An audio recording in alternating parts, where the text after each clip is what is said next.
በስመ ስላሴ በስመ አብ ወወልድ ወመንፈስ ቅዱስ አሐዱ አምላክ አሜን። ሰላም እግዚአብሔር አምላክ ምስ ኩላትኩም ይኹን። ስድራ እግዚአብሔር አምላክ ከመይ ውዕልኩም? ኣነ እግዚአብሔር ይመስገን። ክብሪ ይስፋሕ መድኃኔዓለም ኣቦይ ልዑል እግዚአብሔር አምላኽና ክሳብ ሰዓት እዚኣ ብጸጋን ብጥዕናን ስለዘጽንሐናን ዝዓቀበናን ክብርን ምስጋናን ኣምልኮን ውዳሴን ንዘላለም ንዑ ይኹኖ። ከምኡውን ነታረረተ ህሊና ቅድስተ ቅዱሳን ንጽህተ ንጹሃን ወላዲተ አምላኽ ወላዲተ ቃል ዝኾነት ቅድስቲ ኪዳነ ምሕረት ኣደይ ቅዱስ ወዳ ብዝሃባ ክብርን ምስጋናን ውዳሴን ይብጽሐያ። ከምኡውን ንኹሎም ቅዱሳና እግዚአብሔር አምላኽና ብዝሃቦም መዓርግ ብዝሃቦም ጸጋ ከከም መዓርጎም ክብርን ምስጋናን ንዘላለም ንዖም ይኹን አሜን። 19 ሰነ ናይ ዕለቱ ስንክሳር ድሰምዕ ዘንብብ ፍቕሪ ጎይታ ኣብ ልቡ ይዕንብብ ሓለዋን ጸሎትን ናይ ቅዱሳን ድማ ይረክብ። ዝክረ ጻድቅ ለዓለም የሉ ዝኽሪ ናይ ጻድቅ ንዓለም ይዝነብር። ካብ ኩሉ ክፉእ ዘበለ ክድሕኑ ንቅዱሳን ተማሕፀኑ አሜን። በስመ አብ ወወልድ ወመንፈስ ቅዱስ አሐዱ አምላክ አሜን። በዚ ሎማዓንቲ ሰነ 19 ወርሓዊ በዓሉ ናይ ቅዱስ ገብርኤል እዩ። በረኸትን ረድኤትን ናይ ቅዱስ ገብርኤል ሊቀ መላእክት ምስ ኩላትና ይኹን። ብስራተ ጽድቁ የስምዐና አሜን። እንኳዕ ድማ ናብ ሐዲስ ሰማዕት ቅዱስ ጊዮርጊስ ዓመታዊ ናይ ዕረፍቲ በዓል ኣብጽሐና። ቅዱስ ጊዮርጊስ ሐዲስ እዚ ሰማዕት ቅዱስ ጊዮርጊስ ዘይኮነ ካልእ ሐዲስ ማለት እዩ። እዚ ሰማዕት ዝተወልደ ኣብ ምድረ ግብፂ ኣህዛብ ወይ ከዓ ተንበላት ኣብ ዝሰልጠኑበት ናይ መጀመርያ ዘመን እዩ። ብፍላይ ተንበላታውያን ግብፅን ሶርያን ድሕሪ መሓዞም ብፍሉይ ፍጥነት ብሓይልን ብሰብን ተኣኻኺቦም ነበሩ። ቅዱስ ጊዮርጊስ ዝተወልደ ኣብዚ ኣሸጋሪ ጊዜ ነበረ። እዚ ቅዱስ ሊቀ ሰማዕታት ኣይኮነን፣ ካልእ ቅዱስ ሐዲስ እዩ። ኣድኡ ዝተመስከረላ ክርስቲያን እኳ እንተኾነት ዘይምዕዳል ኮይኑ ግን ኣቦኡ ተንበላታዊ ወይ ከዓ እስላም ነበረ። ስሙ ድማ መዛሕዝም ይብልዎ።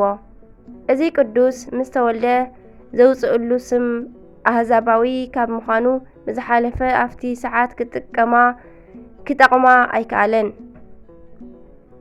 ኣይከኣለን። ናይቲ ወቕቲ ሕጊ ካብ ወለዱ ሓደ ኣህዛባዊ ዝኾነ ክጥምቕ እየ ንዝብል ዝኽተሉ ሰይፊ ነበረ። በዚ ምኽንያት ከይተጠመቐ 7 ዓመት መልአ እሞ ኣዲኡ ግን ህፃን እኳ ወላ እንተኾነ ፍቕሪ ናይ ክርስትና ትምህሮ ነበረት። ወላ እኳ እንተዘይተጠመቐ ጸበልን እምነትን ትቐብኦ ተስትዮ ነበረት። ሓቢኣ እውን ቅዳሴ ተስምዖ ነበረት። ሓደ መዓልቲ ግን ህፃናት ክቆርቡ ከለዉ ርእዩ እንተዘይቆረብኩ ኢሉ በኸየ። እንታይ ትግበር? ናብ ደገ ኣውፂኣ ካብ ኣውሎጊያ ናይ ሰንበት በረኸት ኣብልዓቶሞ ጎይታይ ንወደይ ርድኣዮ በለት። ልክዕ ብኣፉ ምስ ሰዓሞ መዓዛ መንፈስ ቅዱስ ሓደሮ እሞ ፍጹም ተሓጐሰ። ቁሩብ ዕብይ ምስ በለ ድማ ንምንታይ ከምዘይጥመቕን ከምዘይቆርብን ነዲኡ ሓተታ። ንሳ ድማ ዝወደይ ክቐትሉኻ እዮም በለቶ። ካብዛ መዓልቲ ጀሚሩ ግን ዝጥመቐሉ ሜላ ክደሊ ጀመረ። ኣቐዲሙ ትምህርተ ክርስትና ተምሃረ። ንኣካለ መጠን ምስ ኣኸለ ድማ ደልዩ ጽንዕቲ ክርስቲያን ዝኾነት ጓል ተመርዓወ። ቁሩብ ጊዜ ግን ድሕሪ ምጽናሑ ንሰበይቱ ስለ ናይ ምጥማቕ ኣማኸራ። ናብ ካልእ ሃገር ከይድካ ተጠመቕ በለቶ። ካብ ግብፂ ተላዒሉ ናብ ሶርያ ኣተወ። ኣቦታት ደላልዩ ድማ ተጠመቐ። ቀጺሉ ድማ መንገዱ ናብ ልዳ ገበረ። ናብቲ ደብሪ ተጸጊዑ ንኣቦታት ስም ኣውፅእለይ እንተበሎም መንፈስ ቅዱስ ኣዛሪብዎም ድማ ጊዮርጊስ በልዎ። ንሱ ድማ ደስ እንዳበሎ ብሓፂር ተዓጢቑ ንናይ ልዳ ቅዱስ ጊዮርጊስ ሊቀ ሰማዕታት ምእንቲ ከገልግሎ ኣተወ። ቁሩብ ጸኒሑ ህውከት መንፈሳዊ ተሰምዖ ማለት ስለ ሃይማኖቱ ደሙ ከፍስስ ስለ ዝደለየ ናብ ግብፂ ተመለሰ። ኣብኡ ዘለዉ ኣህዛብ ድማ ብናይ ክርስትና ስም ልብሱን መጎስን ምስ ተመልከቱ ተበሳጨው። ኣብታ ዕለት ኣሰርዎ።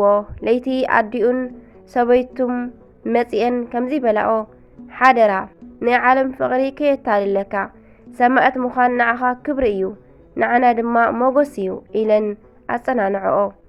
ከምዚ ዝበላ ኣደን ሰበይትን ምርካብ ዓብዪ ዕድልትዩ ሓዲስ ጊዮርጊስ ድማ ጸንዐ ካብታ መዓልቲ ጀሚሮም ንተኸታተልቲ መዓልትታት ማህረምቲ ኣውረድሉ ኣካሉ ቆረጽዎ ደሙ ድማ ኣብ መሬት ተንጸፍጸፈ ኣብ ፍቐዶ መንገዲ እንዳጎተቱ ተሳለቑሉ ንሱ ግን ንክርስቶስ ስለ ዝፈተወ ተዓገሰ ለይቲ ኣብ ዝኾነ ግዜ ድማ ጐይታና ተገሊጹ ምስ ሰማዕታት ተቖጺርካ ኢኻ ብሎ ንጽባሒቱ ኣብ ኣደባባይ ንኽሳዱ ብሰይፊ ቆረጽዎ ክፍኣቶም ዝጸንዐ እዩ እሞ ስጋኡ ኣብ እሳት ኣቃጽልዎ ናብ ባሕሪ ድማ ደርበይዎ ኣዲኡ ካብ ባሕሪ ከተውፅኦ ከላ ግን ወላ ሓንቲ ነበረ በዛ ዕለት ኣዲኡን ሰበይቱን ብኽብሪ ቀበራኦ ርህሩህ ኣምላኽና ካብ ናይ ሰማዕት ጽንዓትን ትዕግስትን ጸጋን በረኸትን ይኽፈለና ኣሜን ኣሜን ኣሜን